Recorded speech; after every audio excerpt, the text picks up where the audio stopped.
Thank you. I have one objective for this talk, and that is to encourage you to think about software delivery. That may seem like a strange objective because surely this should be a core activity that we think about. I think we've actually kind of sleepwalked our way into a rather strange approach to software delivery. So, I would be happy if you actually maybe take out and examine some of the assumptions you may have around software delivery. I don't care if you arrive at the same conclusions as I personally have, but I really would encourage you to reassess some of those assumptions because I think they are a bit questionable. As you know, if you are familiar with me from Spring and other things I've done, I'm a pretty opinionated guy. So I certainly have my own conclusions and I will share them with you. My conclusion is that the way we're doing software delivery isn't keeping up with modern requirements. In particular, we see a massive proliferation and explosion of the number of repositories. That is a really big problem for how we conventionally approach software delivery. Secondly, we see requirements evolving at that kind of scale very, very difficult to keep up. I think essentially we're continuing with tactical solutions that can't fix this problem. And my personal answer is that I think we should approach delivery like any other software problem. Just view it as an engineering problem and think, okay, what are the core engineering skills and concepts we can bring to bear? Okay, let's take a look at the status quo. So I hope you can see this at the back. This is an example of GitLab CI. This is how GitLab delivers GitLab. GitLab CI is fairly well regarded amongst CI tools, and presumably how they deliver their own software on it is a good example of how it's meant to be used. So you can see here that this is a YAML file. It's 958 lines. 958 lines of just about anything kind of offends me. Like for example, with the linting rules that we have in our teams, normally it's about 350 lines or something and it starts complaining. 950 lines is scary. 950 lines of YAML? Yeah, that's pretty scary. So when we unpack it and see what we have in this glorious 958 lines of YAML, we see some interesting and scary things. For example, we see the definition of variables. Is this a problem we've ever thought about in computer science? Is this a natural way to define variables? We also see that we're defining lists of behavior. We're essentially composing chains of functions using YAML. So this is possibly something that deserves examination, why we're going down this path. When we dig in deeper, we see that the YAML delegates to a whole bunch of bash scripts. So for example, if we have a look inside one of these bash scripts, we find more hundreds of lines of code, and it's kind of pretty low-level stuff. It's kind of all bound together through duct tape, through environment variables that need to match up. There's not really a very rich model, and it's not particularly modular. So if we approach this as a dispassionate engineering assessment of, is this a great solution to a problem? I think we'd have to wonder whether this is the right answer. Lest it look like I'm picking on GitLab, this is the de facto standard. So for example, Travis, very similar, Circle, Microsoft, Azure DevOps, very, very similar, this mixture of kind of something that's fill in the blanks that's normally YAML with behaviors defined in bash. Turns out YAML's pretty powerful. So if we zoom in on this, we can see this less than, colon. Anybody know what that does in YAML? It's a reference to something else. It's a list merge, so it's referencing something else and merging in. So there are all these kind of capabilities in YAML. In fact, one thing that astonished me when I once read the spec is YAML is more complicated than XML. YAML is crazy complicated, the kind of things you can do in it. But just because this power exists doesn't necessarily mean that we should be using it to program. And if we go back and see some of these things, it's programming. And we're doing it in YAML. YAML is also weird. It's not only powerful, it's weird. Take, for example, the fact that there are 22 different ways to specify true and false in YAML. One of those ways is capital N, capital O. So imagine if you're trying to list the European countries in a YAML file. You would get, for example, SE, DK, being the strings, NO, false. So, it's definitely a format that has its pitfalls. And one of the things that I would encourage you to question is the proliferation of YAML everywhere. It's become the default. It's good for some things, but it is not ideal. It's certainly not ideal for programming. We've seen a lot of very smart people like Kelsey Hightower starting to question whether the use of YAML is always appropriate. My personal favourite of these is if relational databases were invented today. The reason I love this is because it's absolutely true. There's no question that's what SQL would be like if it were invented today. And it would not be better than what they did in the 80s. The bash part of the picture is also powerful. Bash is crazy powerful. It's got things like switch statements. Bash is also weird. For example, it has a semicolon, semicolon, ampersand operator, which is used for fall through in case statements. It also ends case statements with ESAC because there was a brief moment back in the early 70s where people thought it was smart to terminate things by reversing the original keyword. So, bash is good for certain things, but it's kind of a little bit crafty and weird when we try to do it at scale. A really interesting thought experiment is what if we wrote our apps as we write our delivery?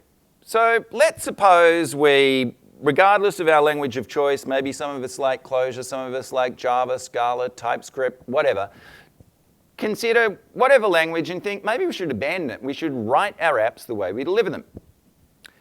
Let's have a look. Function composition. Yep, solve problem. YAML lists, we know we can merge them. We can build up more and more complicated chains of functions. How do we define the functions? Let's define them in bash. This is actually part of a listing of a fully working Tetris bash script. You can actually run it. It worked on my machine. You can define this stuff. You can write powerful functions. Who thinks that would be a good idea? Who's going to go out there, throw away their Java, JavaScript, Ruby, whatever, and go down this path for developing apps? That's kind of an interesting answer, isn't it? Because if we really think that it's a pretty poor approach, why do we actually adopt it in virtually every repository we have? I don't want to come off as being wholly negative about these technologies. YAML is actually rather good as a configuration format. If you're defining configuration, not programming, it's readable, it has comments, it's hierarchical. It's kind of like JSON with comments and a little bit less noise. So, it's fine for that. Similarly, bash is truly elegant for what bash does. Bash is a way of gluing together things that have no common model. Right? Things that have nothing in common beyond the fact they're sitting on the same machine and they have the same environment and file system. That's what bash is for, and it's a really good technology for that. But if you find something where potentially you want to understand it, build a domain model, build up richer intellectual property around that thing, bash is not your friend. This idea of a model is really, really important. I think although so far I've focused on the mechanics of the representation in YAML and bash, there's actually a deeper problem. The deeper problem is a limited anemic model. So when we look at those YAML files like the circle and GitLab file I showed you, it's kind of like a fill in the blanks, right? There are certain well-known phases where you can basically chain a bunch of bash scripts together to get the job done. It's a kind of very prescriptive fill-in-the-blanks model, and it has no really domain model at all, right? It's just basically, well, there's a project that's going to be checked out somewhere, you can get it on the file system, you can agree on certain environment variables. Similarly, when we look at the way we define the functions in Bash, they're not very modular compared to modern programming languages, and there is no model behind the environment variables and file system. So there's really something missing here. Again, coming back to what I said about Bash, Bash is pretty great when you know very little of what you're doing ahead of time, right? You're going to glue together 3 or 4 different processes. The only way they can communicate is through the file system and environment variables. Bash is pretty good. But we're not doing that. What we're doing in delivery is working in a domain. That domain is important and it's reasonably well understood, which means that potentially we could have a model.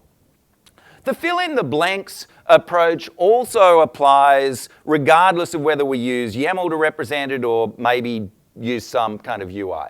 So here, this is from a tutorial of Spinnaker, and don't try to follow the screenshots. I think there's 19 of them in this tutorial. So this is how you set up a new service. And again, it's literally fill in the blanks, right? There are well-defined things, you've got to fill them in, and if you want to do something that kind of goes off piste, you're in trouble.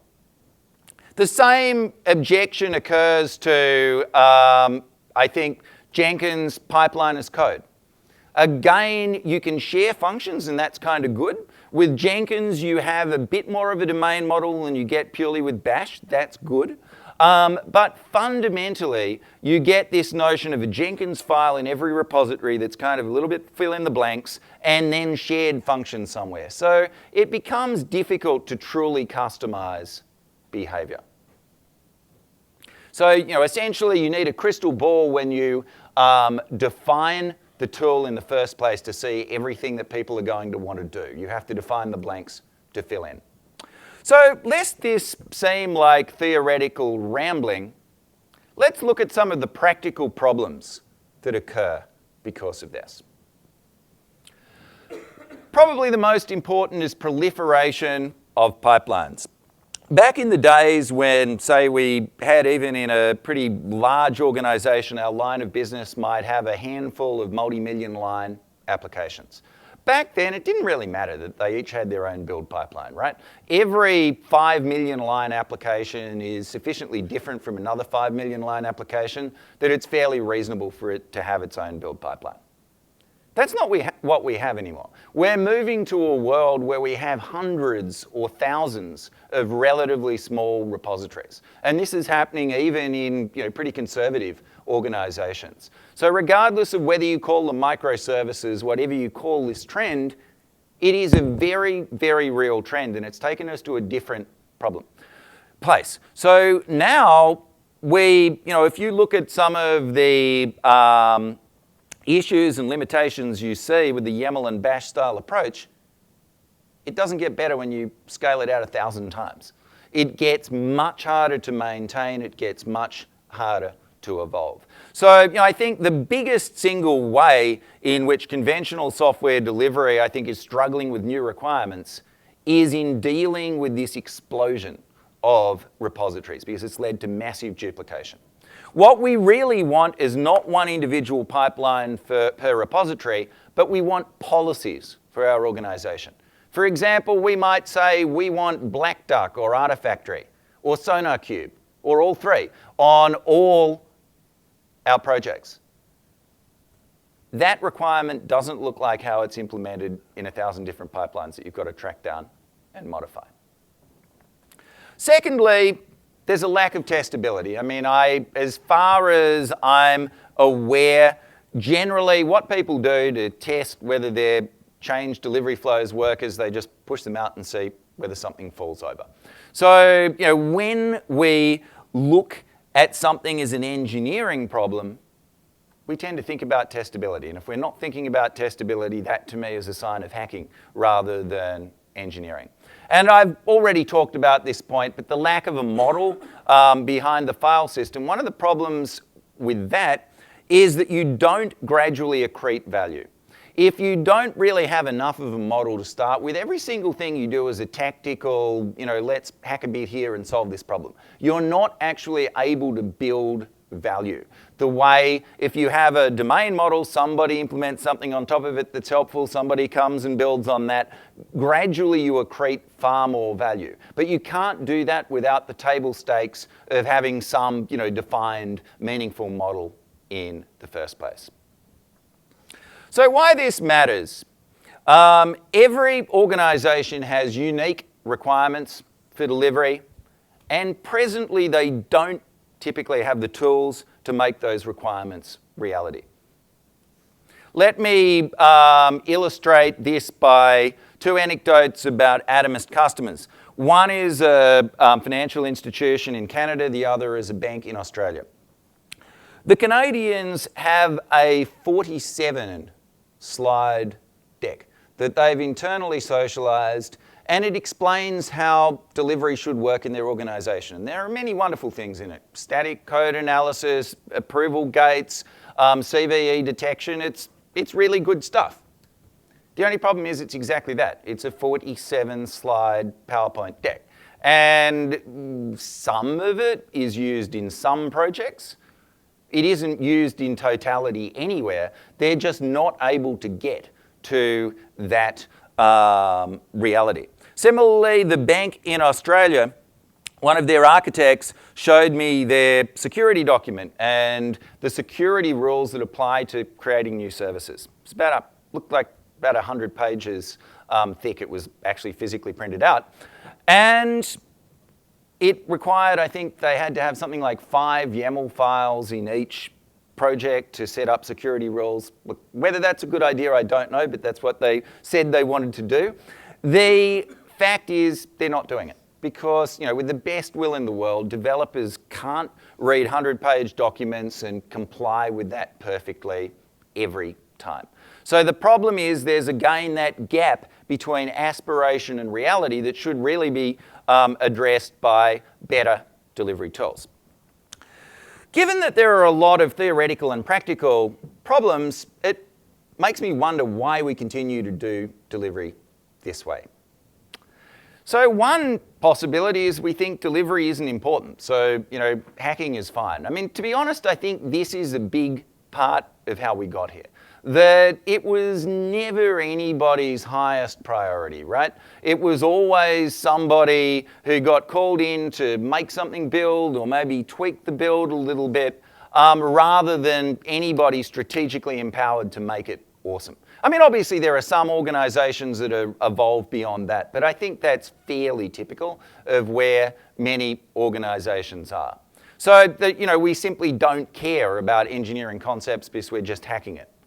This is not really a good answer because really there isn't much more important than software delivery because it basically affects everything you do. Perhaps another reason is that we think somebody else is going to fix it for us. Remember the story of the elves and the shoemaker. Maybe there's an army of magic elves that's going to come and fix it for us. Sadly, this is not the case because we are the people who fix and automate things for the business. It's our job. We are the people who excel at taking problems, breaking them down, and making them work as close to right every time. So this really should be in our wheelhouse. This is our core ability, and we should look at turning that ability into how we deliver software. Frankly, I think this is by far the most important reason. It is that we've always done it this way. As you can probably tell, I'm Australian. One of my friends from university in Australia later studied, I think, a Master of Law at Cambridge. And she was a little puzzled about things about the UK because the UK is different in certain ways. And she expressed this puzzlement to one of the lecturers, or dons as they're called at Cambridge, and he said, Sonia, if you're ever puzzled by anything in England, don't ask why, ask for how long. And I think this is very much a case of this. It's like we do it because this is the way we've done it. Like make files date back to the early 70s, right? We've been doing this kind of scripting for a very long time. I also think it really matters what approach we use here because we're setting the bar too low. Organizations value different things, and having total control over their delivery experience, the experience of their developers, and the guarantees that occur between, code being, as code is shipped into production, they should be able to set those things for themselves. So for example, if you look, say, at the different requirements of a Facebook or Netflix or a bank, software delivery is going to be custom in all those organizations and in any large enterprise. So Facebook, for example, used to talk of moving fast and breaking things. I'm not sure they actually intended to break Western democracy, but that's a little off topic. But they clearly were willing to take risk. Whereas at the other extreme, you've got a bank. A bank really doesn't want to take risks. If they have to take the risk of breaking something, they'd take not moving fast. So very different posture. Netflix is explicitly something in between. But I really like the fact I took that quote from a video from a Netflix engineer. I really like the fact that they were so thoughtful about it, right? That they've actually thought we are willing to make certain trade-offs. And I think that's one of the reasons that Netflix have been pretty successful with DevOps, that they've embraced the fact that they have business requirements they need to reflect. So it's very important for teams to be able to work the way they want with custom delivery policies. Finally, we're setting the bar too low in that we're deluding ourselves into thinking that we're ever done. Nothing is ever done in our industry, right? Our applications are never done. Nothing is ever finished. It's both a blessing and a curse. It keeps us employed, it keeps us stimulated and happy, and it also means that we can never really relax. This is also true about delivery. There is no ideal pipeline, there is no ideal delivery experience because there might be a new requirement tomorrow. And we really need to expect that we can roll out changes very fast and that we can automate more things. That we don't just do the basics, we can start to do extra stuff. Let me show you a practical example of this in terms of automating more things. So at Atomist, we used to use Travis for delivery before we built Atomist. We moved over to Atomist, and this is an example of what our engineers' experience of delivery is at Atomist. As you can see, this is from Slack. So, one of the core things is that Atomist communicates what it's doing in a nice, concise way in Slack. But there are some really interesting things here that go beyond the basics. Like if you look at the build, it did build number 73, so it did what Travis would have done in terms of build. But it's also done extra stuff. You can see here that there are auto-fix commits. So one of the things we've identified as being important is taking away some of the tedious work of updating things like license files and copyright headers. Atomist just does that. Why should our engineers waste time doing that? So this was possible because we have a rich model for working with delivery, which has enabled progressively a number of our developers to identify an itch that bugs them and scratch that itch and put it in code for everyone else to benefit from. So, some of my favorite commits are things like this, where the Atomist bot, because on the previous slide, I had actually changed a particular file, I didn't update the license header for the copyright. Atomist did it. Is this cross-technology? Because if you add a license header, the comments are different depending on the language. And if you use Maven, for example, you have a lot of plugins to do everything like that. It is cross-technology in that you have a model that you can easily program against to do that. We have an implementation that I think works for C family languages, but it would be relatively straightforward, for example, to look at the nature of the file and do it appropriately. So yeah, with ours it works for Java, Kotlin, and TypeScript. and would also work with JavaScript. But you can, like, it is independent of any platform or tool. Because, yeah, I mean, I think that although things like Maven are pretty powerful, the problem is that no organization just has one flavor of repos. So a lot of these automations make more sense when they're cross-platform.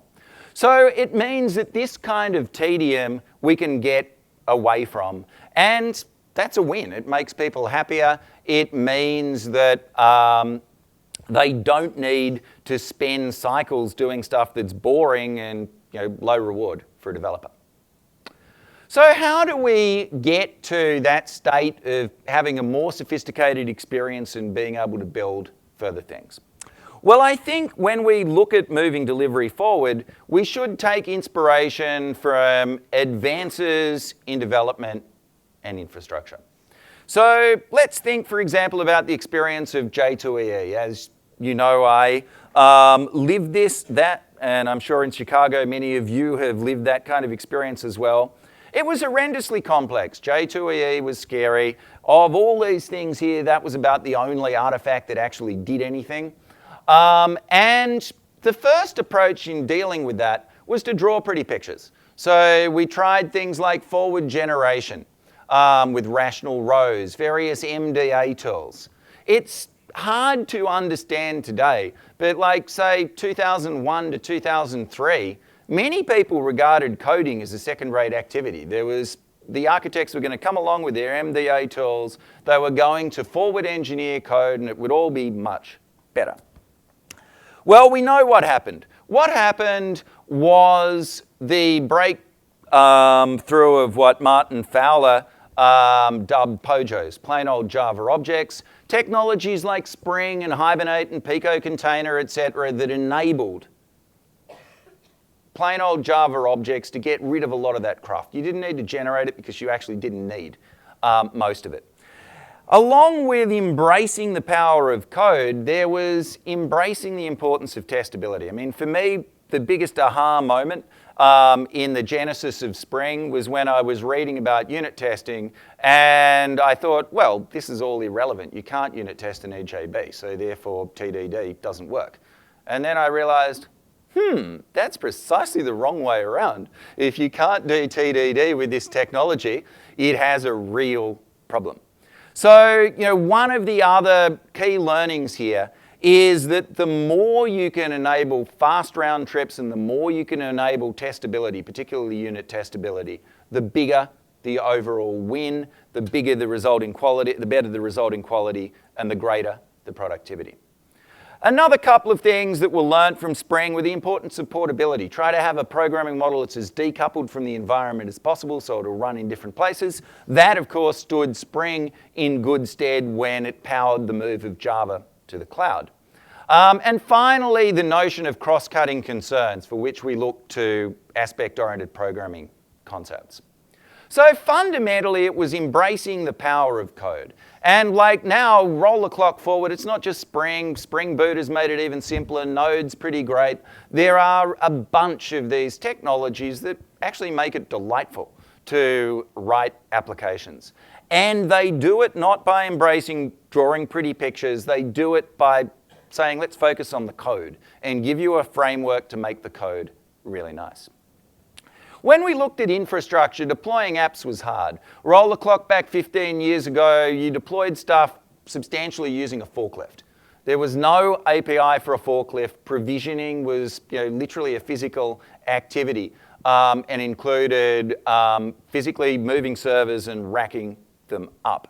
Deploying apps was also hard. Last night over dinner, we were reminiscing about the joyful experience of things like WebSphere. So in short, these things were really hard to automate, and there wasn't an API for them, right? They were inherently manual activities. What happened, of course, was VMware, then containers, then PaaS, and then container schedulers came along, and the world looks very different because now everything is inherently programmable, right? A forklift wasn't programmable for you as a developer, whereas Kubernetes is. So that has been a profoundly important shift. And the fact that infrastructure is now programmable enables us to use Git as a source of truth with kind of the GitOps idea. Everything has an API. This is something that goes beyond software. It's something that we should embrace. Your car has an API. Your fridge probably has an API. Anybody who watches Silicon Valley may know there are negatives of your fridge having an API. But this trend for everything to be becoming programmable, it's a really important trend. And we should embrace it and welcome it. That's one of my key points. That for things to have an API and ideally a nice API is very, very important. It's what enables many big advances. So let's look at what happened in the delivery space.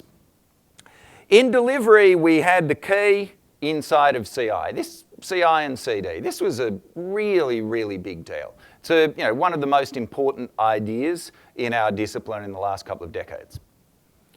It was as much cultural as technical, and it's like obviously something that isn't fully implemented everywhere yet. But unfortunately, if you look at the implementations, I don't think they quite lived up to the promise of the big idea. So, it started off with this kind of fill-in-the-blanks model. Then the fill-in-the-blanks model moved to the cloud, and that's kind of still where we are. There hasn't really been a lot of innovation. So what would innovation look like? If we were to achieve the same kind of breakthrough in software delivery as we've achieved in developing apps and shoving them onto infrastructure, what would that look like? Well, I think we could look at that application development and deployment experience and see what lessons we could apply. So one of the things that we could apply is that, code is pretty good. When people have tried different approaches like the model-driven MDA approach, like forward generation, all those kind of things, often truly embracing code has been the thing that was the breakthrough. Take, for example, web applications. There were lots of attempts to build visual builders for web apps. Rails did more than those things to actually make the code easy for people to write. So a bunch of people who weren't necessarily hardcore computer scientists could go and write pretty good web apps. So one of the core lessons is that code is pretty great and modern programming languages are pretty great and we should embrace them. Another is that testability is really important. Another is that it's kind of good to have APIs. When you have strong APIs, you enable innovation. So this is the motivation for software-defined delivery. There are a number of people from Atomist, Pivotal, IBM, TaskTop, and a few smaller companies came together in November last year around the software-defined delivery manifesto, which is a non-vendor specific aspiration for what the future could be like. So I would encourage you to go to the website sddmanifesto.org, read it. If you like it, please sign it. If you think it can be improved, put in a pull request because it's an open endeavor. So the concepts of software-defined delivery are essentially this idea that delivery is core. It's not a second-class citizen. It's something we really should bring our A game to and truly focus on. And secondly, it's programmable. Let's embrace that. Let's bring modern programming languages and modern technologies. What does this mean in practice? It means we should look to modern software architecture, for example, event sourcing. It means we should consider why don't we get away from YAML and Bash and look at the full power of modern programming languages, all that wonderful modularity, all the ways smart people came up to define variables in ways other than YAML lists. All those concepts that, frankly, many decades of computer scientists have built for us. So let me conclude by giving an example of what this looks like in practice. So Atomist essentially adheres to this philosophy, and there are a few core ideas behind Atomist. The three most important are to move to an event-driven approach that isn't based on static pipelines. So instead of modeling every project as having its own pipeline, what we do is say, well, a push is an event. So when a push occurs, we're going to route that event to your event handling code and let you deal with it. This is an important difference because it means now we can get away from that repo proliferation problem. You want to apply some new check on a push across all your organizations, you can do it really easily. Your security team wants to ensure that whatever else anybody does, a certain vulnerability scan takes place. You can do it. So if you're familiar with Spring or AOP, this is the classic idea of a cross-cutting concern. You can apply behavior that will span many things. I think that notion of being able to choose whether you centralize or decentralize behavior is absolutely essential when you deal with the repo proliferation problem. Of course, we extend with Atomist events, go beyond pushes. Events are things like pull requests, their build success or failure, Kubernetes pod events, issue being raised, issue being closed. So, once you start going down the eventing path, you get a lot of interesting capabilities. Because amongst other things, it enables you to have a log of meaningful events that you can query thereafter. Secondly, I've talked a lot about the importance of a model. We've put a lot of effort into building a model. The model spans the process, so things like build events, pushes, all those kind of things, but it also spans the code. So for example, if you want to handle an event, you can interrogate our model and you could ask for example, was this a push on a Spring Boot project? Which files did this push change? So you have an easy way of interrogating that. There are two ways you can do it. You can do it in TypeScript code, where you get excellent tooling support, or you can do it in GraphQL.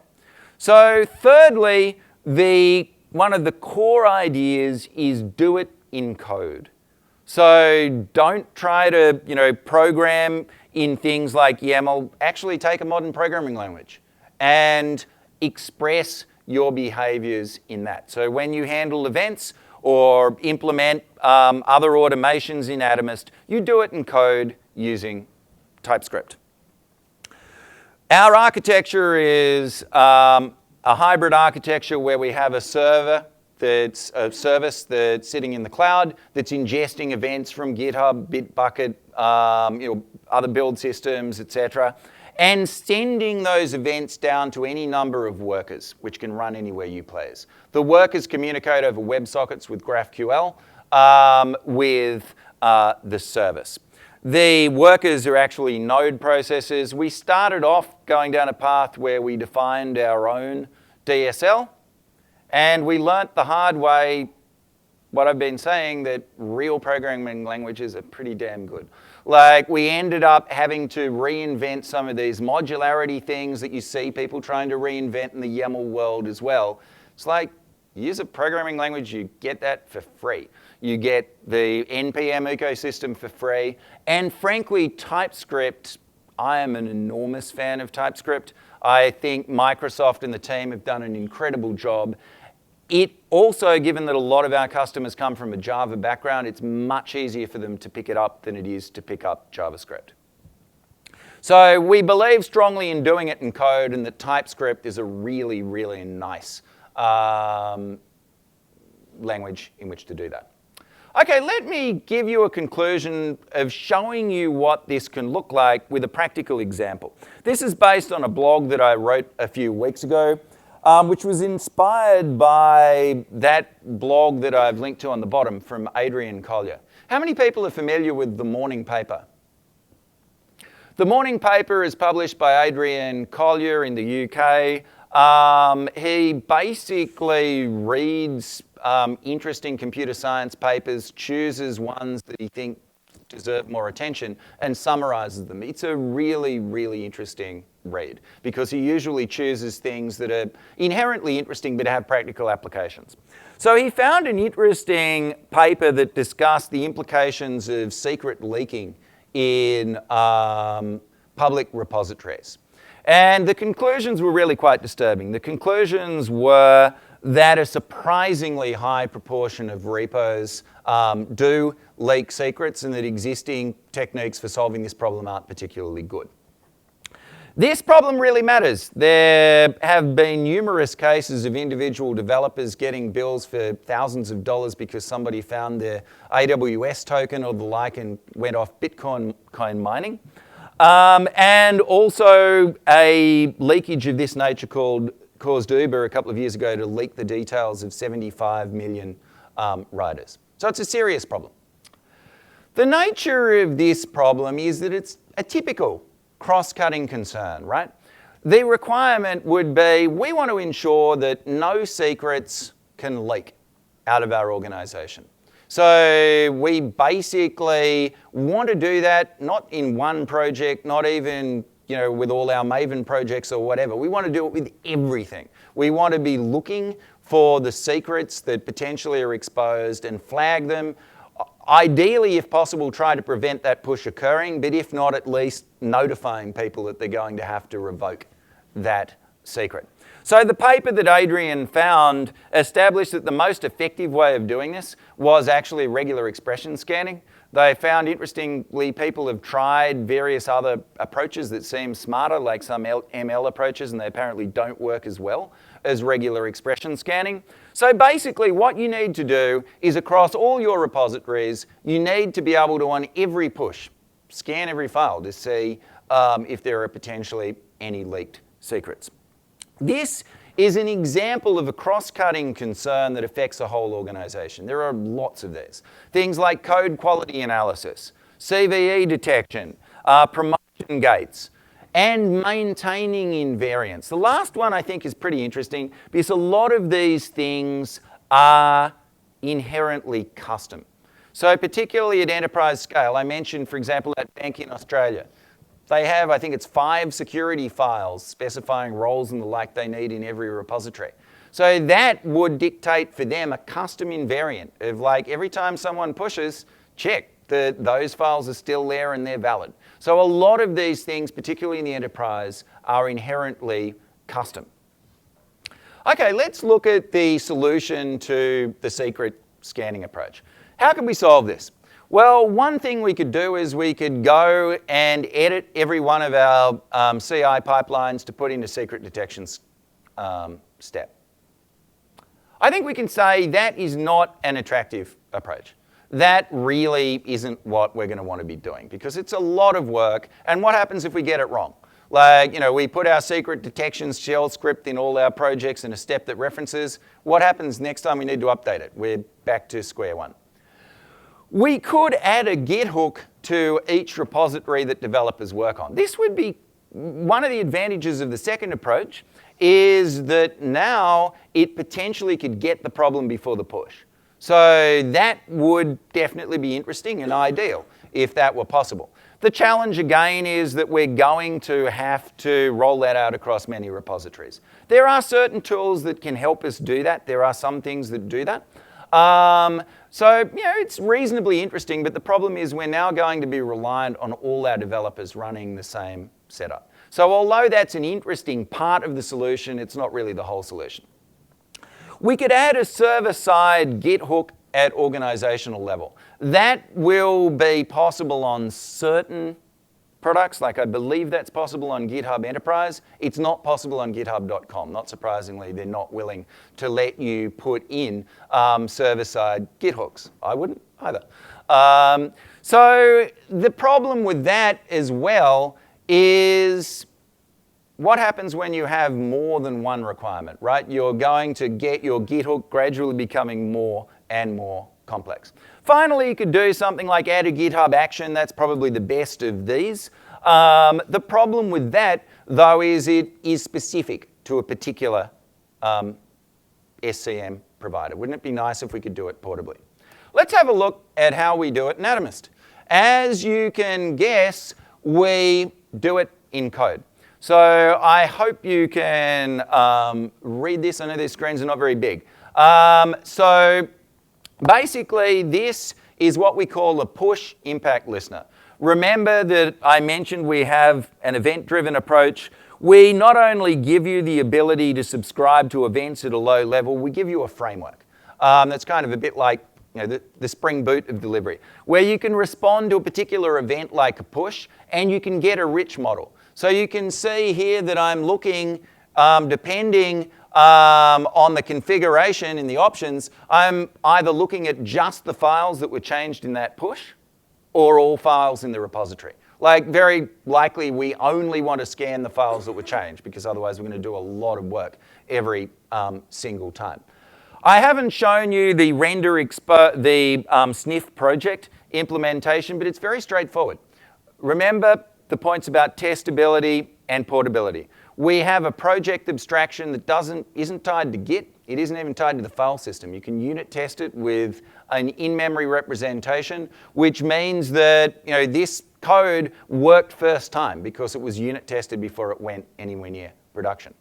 What does it do? Well, it communicates in Slack to say which file the offense was in. And it also can fail the goals to prevent, for example, deployment or anything if you had additional deployment goals.